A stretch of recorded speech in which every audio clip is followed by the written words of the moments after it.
Thanks, Devin.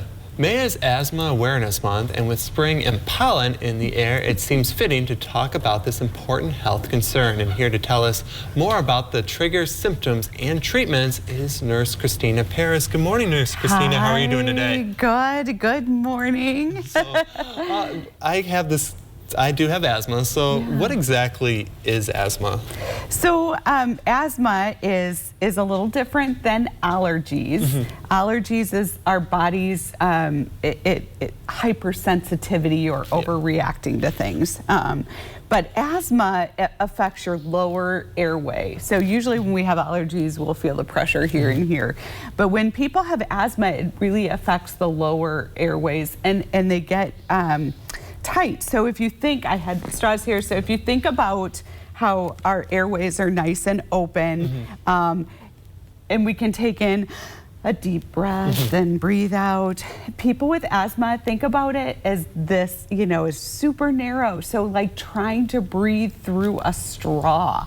And that can cause you to kind of panic and freak out. So it's very serious when you're not getting the air you need. For sure, yeah, I definitely can relate to that. I know I'll start wheezing when I start having asthma issues. But what are some other symptoms besides the wheezing? So you're gonna have wheezing. You'll have some chest tightness. You might panic a little bit, feel out of control with your breathing. And so one of the big things we want to do with people is get them to calm down. Yeah. Just relax. Relaxing does a lot of good things. So. Are there different types of asthma though? So there's like cyclic. So that's the one that kind of comes and goes. And then there's asthma that is exercise induced. So there's different, it depends on kind of the trigger, what's causing it, what caused your asthma, and some of the triggers are things like house dust mites, animal exposures. A lot of people are allergic to cats and dogs, pollens that we're seeing right now. So that's why it's so big we're talking about it. Molds. So if you have an indoor air conditioner or even your heater in your house, you want to make sure that you're cleaning those because those can cause a lot of problems. Cigarette smoke, secondhand smoke is a huge trigger for children.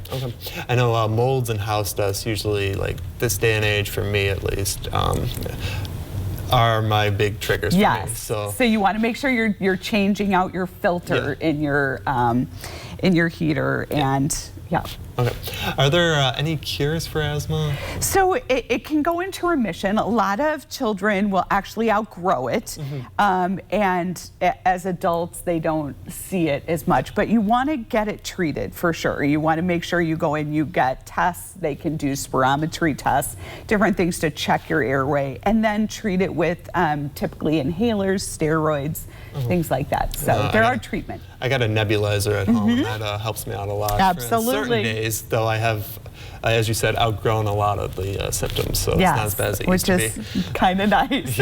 So what are some other ways that we can test and treat for asthma? Absolutely. So, if you feel like maybe this is a problem, you're noticing that early in the morning your child is having difficulty breathing, or when they're sleeping, they're coughing and having problems with their breathing, or it seems like they're wheezing, that's when you want to go in and you want to talk to your doctor about it, especially if you're a family who still smokes in the house. I know a lot of people have smoked outside. I think that's great, but it's still, smoke can be around us, on our clothes, in our clothes.